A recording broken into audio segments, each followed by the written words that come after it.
pickup. Selamat pagi Sobat Full Tank. Kok pagi sih? Ya, Biasanya pagi, nanti ada yang nonton siang, sore, malam ya. Pokoknya halo Sobat Full Tank. Selamat datang di episode terbaru Bincang-Bincang Mobil. Gua Hafiz. Gue Adit. Gue Ivan. Nah, sekarang kita lagi ada di salah satu mobil Cina terbaru yang lagi happening di Indonesia. Namanya ini adalah Haval H6 Hybrid. Tapi sebelum kita menghafal tentang mobil ini, ya lagi namanya hafal sih ya. Jadi gue kepikirannya hafalin ini mobil. Gue pengen nanya dulu. Sebenarnya sih lebih kayak gue melihat sekarang ini mobil Cina kan banyak listrik mulu yang dibahas. Tapi Haval ini beda karena Haval ini masuknya itu pakai hybrid, termasuk sama saudaranya lah dari Great Wall Motor itu. Dia pakainya juga hybrid sih, tank 500 ya. Nah, kira-kira dari Mbak Ivan sama Om Adit gimana nih ngeliatin pergerakannya pakai mobil Cina sekarang itu ada yang hybrid? Silakan Mbak Ivan. Ya, kalau menurut saya sih ini upaya ini ya untuk melebarkan lah kasarnya gitu. Biasanya kita mikir mobil Cina itu ya elektrik. Sekarang sih ya, kalau dulu kan lebih kayak MPV segala macam. Nah, ini Haval hadir dengan hybrid gitu. Juga mungkin dilihat dari sejarahnya ya. Karena Great Wall itu kan dia mayoritas produksi truk sama pickup. Iya, maksudnya model-model pickup gitu. So, mereka terkenalnya karena itu dan SUV. Kalau itu kan banyak konsumennya itu masih karakter konvensional ya. Kayak pickup gitu kan tidak, saat ini listrik itu sangat minim gitu. Karena memang balik ke kebutuhan, untuk kebutuhan kerja lapangan, listrik nih masih belum dipercaya lah kasarnya. Kalau gitu sih menurut saya. Nah, Madit bagaimana nih? Ya, kalau nggak salah sebelumnya, kalau nggak salah ya Mbak, kalau nggak salah Great Wall tuh pernah masuk dulu ya pickup sini ya? Pernah itu Double cab ya? 2000-an pertengahan. Iya. Mirip-mirip dengan Ranger. Jepang. Jepang ya? Max bukan ya? Ini masih Ranger ya? Ya, itu iya itulah. Ya kan mobil Cina awal-awal kan rata-rata ngambil Copycat ya? copycatnya Iya, dari iya. mobil Jepang, tinggal dia ubah logo. Ya, apalagi dulu kan memang perusahaan Jepang ingin kerja sama pabrikan Cina, mereka kasih kayak dekit. Cuma masalahnya pabrikan Cina baiknya suka bandel, dijual ke pabrikan lain, dan mereka mau protes takutnya nanti yang kerja sama marah atau pemerintahnya intervensi. Ya udahlah dibiarin, karena dipikirnya itu coba dalam negeri mereka aja lah. Ternyata berapa puluh tahun kemudian. Itulah Cina itu memang itulah keunggulannya kalau pasarnya besar dan kuat, bargaining powernya tinggi. Tuh. Tapi kalau Haval ini sih yang menarik satu, ini kalau nggak salah mobil Cina hybrid pertama ya di Indonesia ya. Oh Ada enggak, nggak sebelumnya? ada Wuling Oh Almas. iya, maaf Wuling, lupa. Ya, tapi emang launching mereka berdekatan kayaknya sih di tahun yang sama kan. Ini 2023 bukan sih? 24 ini. Kalau 23 itu hanya mereka bawa ke pamerannya, dan waktu itu belum dijual. Iya, Kayak lebih ini. Dan juga Almas sih lebih jualan lagi sih. Kalau yang di pameran yang sama itu faceliftnya. Iya. Apa tuh 2023 dulu ya? Iya, dari awal. 23 awal ya benar. Jadi mohon maaf tadi salah. Tapi ini kalau bicara si Great Wall ini, yang menarik dari saya ini adalah mereka main di segmen yang agak atas. Ya. Ini Haval H6 ini harganya kalau nggak salah 594 ya. Ya, Yang kita kemarin tebak cuma 600 meleset 6 juta atau 4 juta itu kemarin kita meleset tebakannya. Jadi dan yang tank itu 1,2 M. Nah, dan ya sebagai sebagai ciri khasnya merek Cina itu, mereka menawarkan segmen di atasnya tapi harganya di bawah. Jadi kayak ini harganya nggak jauh dari Corolla Cross, tapi sebenarnya segmennya itu CR-V. Kira-kira dia pasti begitu. lebih ke X5 kali. Dan ya, dan tentunya fiturnya banyak. iya Dan kan. ini irit banget loh, jarak tank ini lumayan. Kemarin dengan standarnya aja itu 7, sekian per 100 kilo Berarti di dalam kota. Jadi Jadi 13-an ya? iya 13,15. Jauh dari klaimnya kan bisa sampai 19 ya. Iya, dan range-nya ada media yang ngetes sampai 1000 kilo, 1072 kalau nggak salah, atas jarak total tangki sampai habis. Ya, gitu makanya balik lagi ya, mungkin agak keluar konteks dari mobil itu. Nanti kita bahas mobil ini agak belakangan kali ya, soal hybrid ini Mbak Ivan. Karena menurut saya nih hybrid itu wajib di segmen di atas premium malah. Maksudnya berarti yang di atas 500 juta ini harus hybrid dong. Kalau saya pikir iya harus ya, kayaknya bagaimana ya? Kalau masih ICE kayaknya kuno ya. Iya, Tapi kan rata-rata ada yang ya sebenarnya sih kayaknya kalau kita ngelihat ya mobil Cina yang sebelumnya kayak Wuling kan ngedepaninnya turbo dulu tuh. Ya. Yang Almas tuh dengan turbonya. Terus baru yang terakhir-terakhir ini kan ya di-include dengan hybrid. Nah, kalau dilihat memang kayaknya juga kalaupun hybrid memang sebagai keniscayaan karena memang sekarang kalaupun mau full electric terlalu ini nggak sih, terlalu kayak berdarah-darah, terutama di segmen harga 500 ke bawah tuh mobil Cina atau wup banyak gitu. Sedangkan yang hybrid ini pemainnya nggak banyak, jadi paling dia akan bersaingnya juga pasti sama langsung ke mobil Jepang yang ya kayak tadi dibilang Pak, ujung-ujungnya mungkin lawannya Cross, atau kalau yang benar-benar ICE murni ya lawannya sama CX-5 gitu. CX-5 berapa sekarang ya? CX-5 hampir 600-an, 600-700 kayaknya. Iya betul. Sama CR-V, tapi CR-V 7-seater soalnya. Iya. Dan Ya. yang hybrid itu mahal Udah banget. mentok sebarang. Oh 800 atas ya? Iya. Ya kan baru naik harga Iya. semua ya. Iya. Tapi ngomongin soal hybrid ya sebenarnya, mungkin Om Adit kan yang lagi bawa nih. Ini berarti hybridnya tipe apa nih? Karena hybrid itu sebenarnya macam-macam ya. Full. Full hybrid seperti ini kurang lebih sama KTHS. Bukan. Ini kurang lebih sama KTHS, kurang lebih. Mungkin kita beberin kali ya sedikit, hybrid itu ada apa aja sebenarnya? Berarti kan pertama ada mild hybrid ya. Ya. Motornya nggak gede, jadi kasarnya kayak starter gede, kayak generator. Ya, jadi buat di awal-awal aja, tidak direct roda biasanya kalau mild hybrid ya. Kemudian ada yang hybrid full kayak gini. Jadi sebenarnya setengah-setengah ya. Ya. Kecepatan awal pakai hybrid, kecepatan tinggi baru pakai mesin. Terus ada plug-in hybrid. Ya. Kalau plug-in itu berarti mobilnya bisa melaju kayak full listrik gitu. Betul. Full listrik, tapi memang baterai dan itu tidak akan sebesar mobil listrik. Banyak sekali plug-in hybrid itu sekarang yang jaraknya udah 2000 kilo Mbah. Oke, udah. Plug-in hybrid itu. Itu udah ini banget ya, dari dulu kan memang hanya sekedar untuk ngejar efisiensi, tapi sekarang benar-benar menambah jarak tempuh lebih efisien. Ya kayak mobil ini. Ya ini 1000 kilo. Nah kalau yang plug-in hybrid itu malah lebih sadis lagi. Itu malah bisa apa namanya 2000 kilo. Ini kan sudah level premium, biasanya ya tipe-tipe pembelinya kan sudah biasanya paham teknologi dan mungkin mereka ngejar opini yang terbaru yang jadi early adopter gitu kali. Makanya Sama pickup. kalau menurut saya kalau mobil masih premium belum pakai hybrid, sepertinya kok gimana ya, kayak nggak keren aja gitu kalau menurut saya pribadi.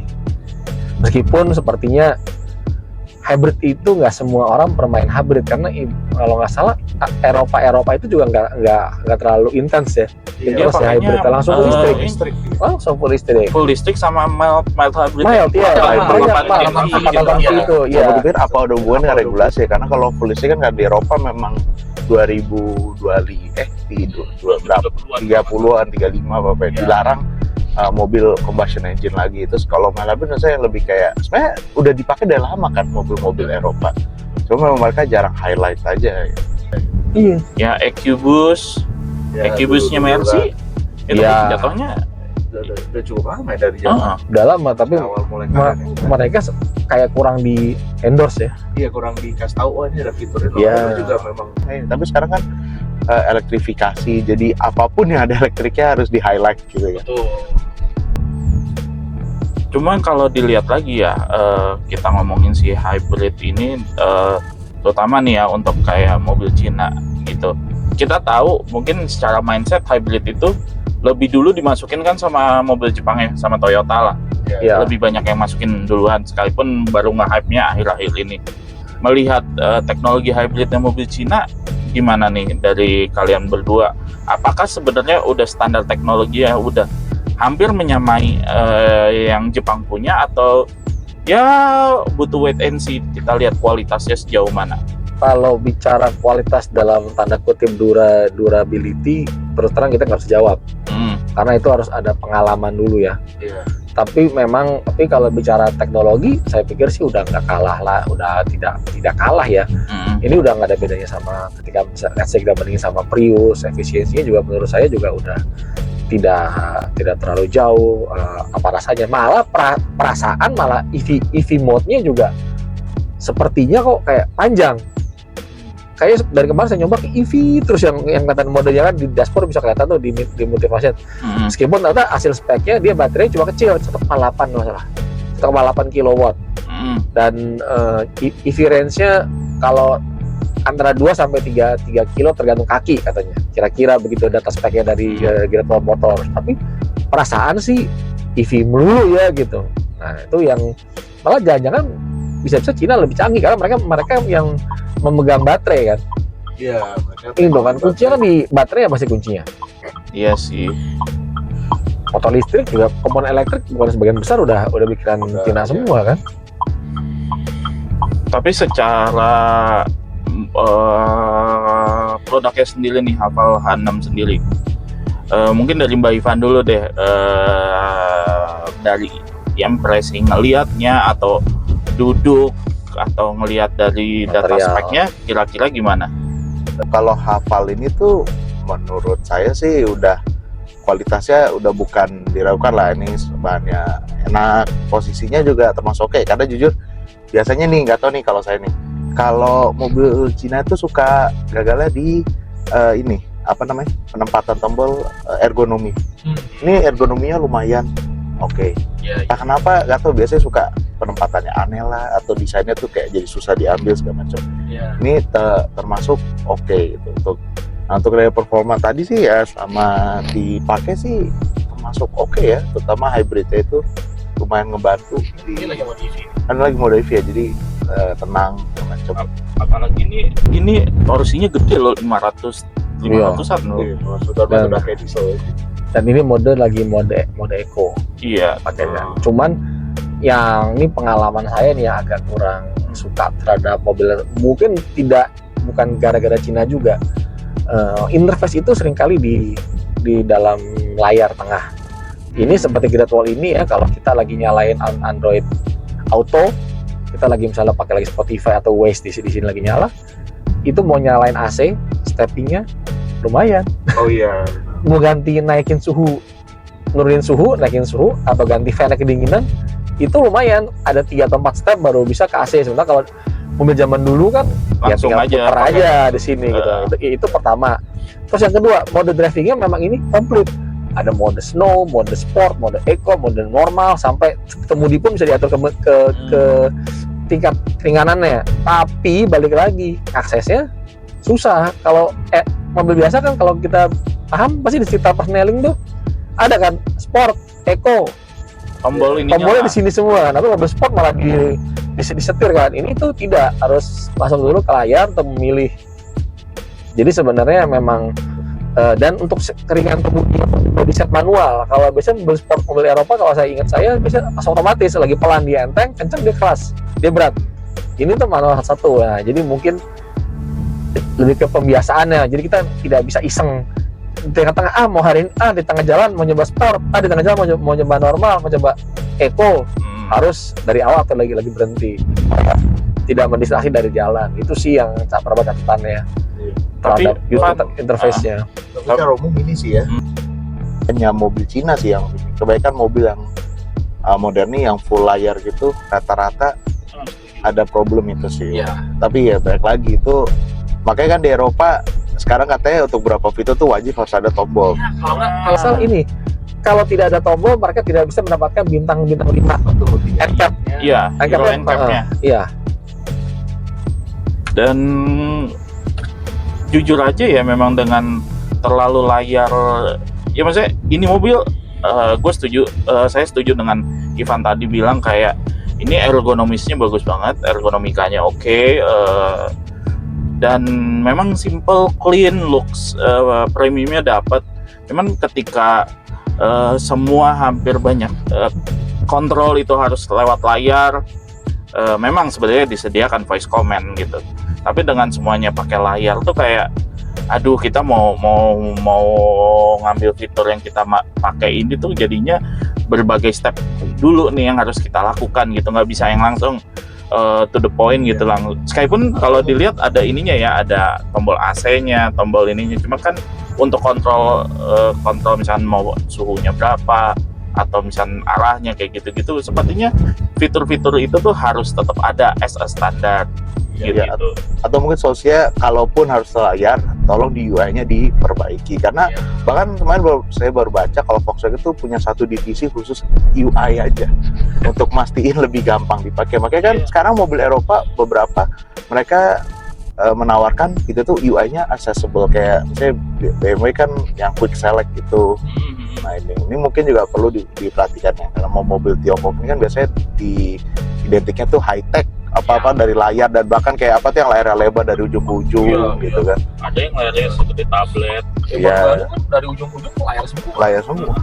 Kalau ini kita 2 udah heboh, 3. Iya, di situ ada lagi. Ada lagi buat penumpang.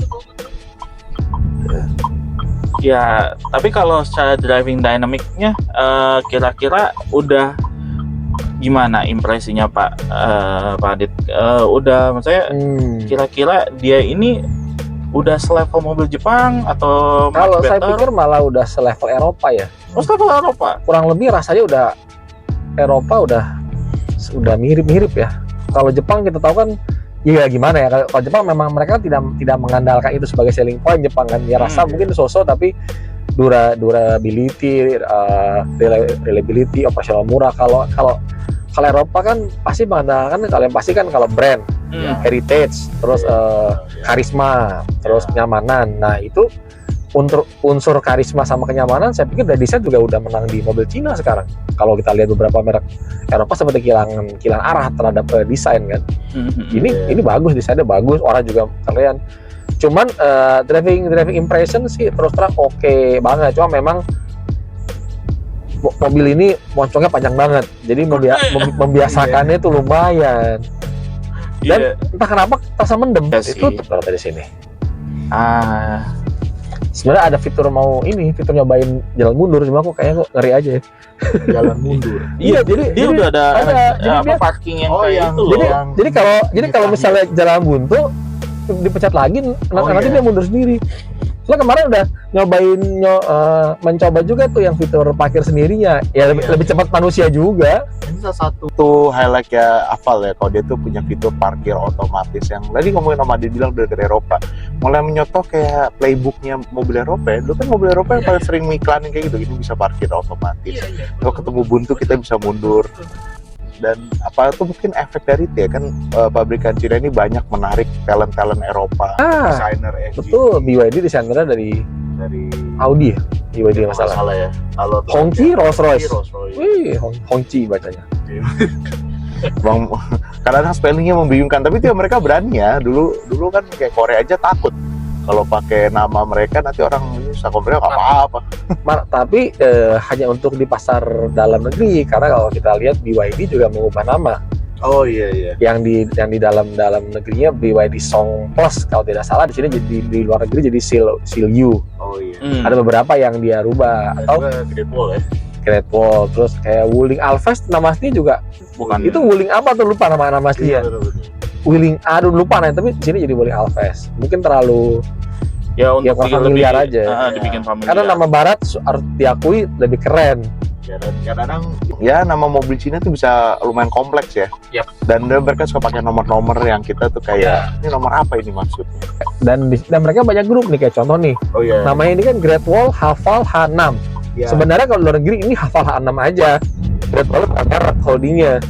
Di sini kan karena Great Wall motor GWM, ya udah GWM Hafal H6. Itu kejadian juga di Chery ya, Chery Omoda, Chery Tiggo. Kalau Omoda itu lagi Jayco lah. kalau Jetour, Jayco apa Jayco? Jayco ada, Jetour ada. Dua-duanya Ada Jetour ada, bentar lagi. Kira ketuker. Ada dua-duanya. Jetour mau masuk ke Indonesia. Jetour. Itu aspek menarik tuh harus dibaca. Kenapa mobil Cina memiliki banyak brand? Oh iya, dan model BYD model 100 loh. Total ya. Total. Jadi Nah, kita nih jadi kan kita juga lagi mengerjakan website ya, buatnya pasti Mbak Eva juga ngerjain website juga pasti paham. Berita paling banyak mobil Cina, masih tiap hari ada aja mobil launching ya. Iya. Ada 95 merek, masing-masing merek kayak BYD punya 100 brand. Ah, Ya kebayang dong, setahun cuma 365 ya jadi launching baru, facelift, varian baru. Makanya Tiap hari ada satu balik tiap hari. Makanya kalau lihat yang Shanghai Auto tuh hallnya gokil itu, kayak lebih dari Geneva apa ya, dan brandnya banyak banget. Nggak tahu sih, saya lihat aja, saya sih belum pernah. Kali-kali Om Ade udah pernah kali. Eva pernah, Tokyo pernah, Frankfurt belum, Shanghai belum. Shanghai belum. Itu Gitu aja gitu. Oh iya, kita belum pernah. tapi kalau dilihat memang kayaknya juga memang karena ya balik lagi mobil Cina mungkin secara brand kuantitinya mereka besar, jadinya tuh cepat gitu. Kalau ada produk baru tuh teng naik gitu. Iya. Instead of mobil Eropa atau mobil Jepang yang memang mereka tuh ya pasti karena brandnya juga tidak banyak, siklus update-nya juga kadang panjang. Ada bahkan yang kayak mobil Jepang tuh udah 8 tahun, 10 tahun belum ganti model di Indonesia. Betul. Ada, sedangkan mobil Seperti tulisannya kemarin ya, tulisannya. iya, adalah tulisannya dibinjam-binjam mobil.com. makanya jangan lupa baca website. Iya. Eh, Iya. Nah, sedangkan mobil Cina itu hampir setiap tahun atau bahkan hitungan siklus 3 bulan total ada aja yang launching Iya, kayaknya. iya betul. Luar biasa Bang Speed. Tapi memang kemarin sempat baca ada penelitian ya buat Indonesia. Isu mobil Cina itu sekarang satu, perceived risk, persepsi resiko itu masih tinggi pasti. Jadi kalau kita harus bisa kita harus bisa beda. Kalau dalam pembelian itu ada tiga grading. Pertama minat membeli, yang kedua niat membeli, ketiga baru memutuskan buat membeli. Itu ada tiga tuh. Yes. Nah, mobil Cina ini pasti baru sampai di tahapan orang minat. Niat, intention, kepengen. Tapi ketika memutuskan beli, akhirnya naik lagi, Jepang lagi. Karena itu perceived risk-nya masih tinggi. Perceived risk itu adalah persepsi resiko yang kita pikir. Bukan berarti jelek ya. Tapi kalau kita kayak zaman dulu kita udah pikir Renault itu mesinnya masih panas, bener kan Mbak? Zaman dulu kan itu perceived risk namanya, persepsinya. Nah itu masih tinggi di mobil Cina itu. Dan passive risk juga bisa diasosiasikan dengan nanti mikirnya pas harga jual baliknya gimana. Ya pasti ya. Lihat dulu pernah masuk tapi hilang ya. Nah, apakah yang membuat beda sekarang gitu? Ya. Lagi perceived risk lagi, bukan berarti gitu adanya ini. Cuma kan orang ya susah ya merubah mindset. Itu butuh waktu dan Iya, mungkin dekade kan. Iya. bahkan Iya. Wuling aja sudah mau 10 tahun aja masih Iya, ini betul, masih ada betul. struggling buat Iya, iya. kita udah lama loh pabrik udah gede. Ini udah gede dan Wuling tuh paling serius ya. Kita lihat semua ilmunya yang dipakai grup Astra Toyota mereka pakai kan, vendor lokal, pabrik semua, dealer banyak kan, berarti ilmunya kan itu kan. kan mau orang tapi tetap aja Ya, dia perceived risk. perceived risk-nya masih tetap tinggi ya. Udah di ini, cuma ya balik lagi kalau ketika pilihannya hanya mobil merek Cina, mungkin Wuling paling atas untuk penerimaannya mungkin sekarang. Karena dia Wuling juga udah lebih lama dan lebih lama, konsen. dealernya banyak. Nah, itulah challenge-nya. Nah, secara dia hafal ini, dia secara fitur oke lah kita akui. Desain wise, ya selera sih, balik lagi. Tapi masih dibilang acceptable lah. Ini presence-nya bagus lah. Untuk di jalanan orang juga ngelihatnya, wah keren nih hafal gitu. Tuh, keren. Ya kan? Isunya tuh ya tinggal sejauh mana Great Wall-nya ini mempersiapkan infrastruktur pendukungnya, misalnya dealernya, terus jaringan servisnya, even warranty dia juga udah panjang. Even Iya, rata-rata. dengan warranty panjang, kan kebutuhan bengkelnya, kebutuhan dengan jaringan after sales yang lengkap ini juga dibutuhkan. Itu yang jadi concern pertama. Dan yang kedua, secara produk juga harus siap memberikan USP yang lain nih untuk ngelawan si Corolla Cross atau mungkin CX-5 dan sebagainya. Karena anggaplah Corolla Cross dia punya USP yang sama dengan Haval, dia punya hybrid. Apa yang membuat hybridnya si Haval spesial? Nah itu tuh yang harus masih ibarat kata PR-nya Great Wall Motor ini nih, GWM, untuk mendiscover lagi nih, untuk bisa ngasih tahu ke publik bahwa Haval H6 juga bagus loh hybridnya, lalalala gitu. Pembahasan itu belum juga dari sisi driving dynamics-nya, karena Mazda dengan Sky Active dengan Jinba Itai-nya ya itu bisa dibilang bisa benchmark kayak itu ya. benchmark banget gitu untuk ngelawan si Haval ini, dan Haval ini harus bisa menjawab itu juga. Nah, mungkin ini sih lebih kayak insight yang mungkin bisa dibaca sama teman-teman Greatwall Motor gitu.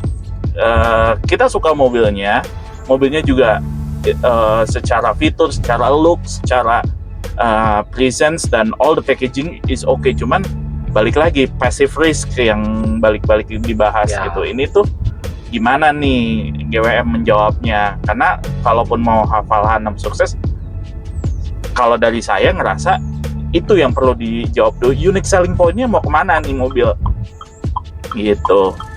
Gimana, ada tambahan nggak dari kalian berdua? Asik. Kalau saya pikir sih Haval ini memang desainnya agak terlalu normal ya. Oh, normal. Maksudnya normal, gini, bagus tapi normal. Oke, iya. Mungkin kalau masukin yang bentuknya boxy atau seperti yang mereka akan lakukan dengan tank 300, nah mungkin itu hasilnya bisa beda. Oh Karena iya, bentuk unik itu kan cara paling cepat buat orang dapetin kan. betul. Kalau Untuk dapat bentuk- attention-nya lah. Attention, terutama pasti ketika bicara konsumen itu yang pertama kali diincar adalah orang yang early adopter lah, yang mereka langsung beli apa istilahnya faktor emosi, pengen pakai duluan. Nah itu mungkin kalau cepat seperti itu. Jadi ya tapi pelan-pelan sih pasti berhasil ya, karena value for money-nya mobil ini juga oke banget, rasa juga oke ya. Tinggal itu lagi passive risk tadi bisakah hilang dalam beberapa waktu ke depan. Itu kalau dari saya. Dari Mbak Ivan? Penutup. Apa ya? Udah sebut semua. Oh, Iya. oke, kalau gitu itu aja bahasan kali ini dari bincang-bincang mobil. Jangan lupa sekarang bincang-bincang mobil juga selain punya sosial medianya ada di sini, kita juga ada website bincang-bincangmobil.com, dan menarik ya, di website bincang-bincangmobil.com juga ada video-video kita yang disupport dari Pro TV. Pokoknya lihat aja di website kita, di paling atas ada logo Pro TV, tinggal diklik aja, di situ video kita. Jadi nonton mau dari YouTube bisa, mau nonton dari website juga bisa. Pokoknya tetap nikmatin aja konten-konten kita, ditunggu. Kalau misalnya ada komen, feel free untuk komen di section yang di YouTube. Siapa tahu nanti ada ide atau bahasan yang menarik dari sisi teman-teman sobat full tank yang belum kita bahas, bisa jadi kita bahas nanti. Pokoknya itu aja dulu. Saya Hafiz. Saya Ivan. Ya udah, kita bertiga pamit. Dah.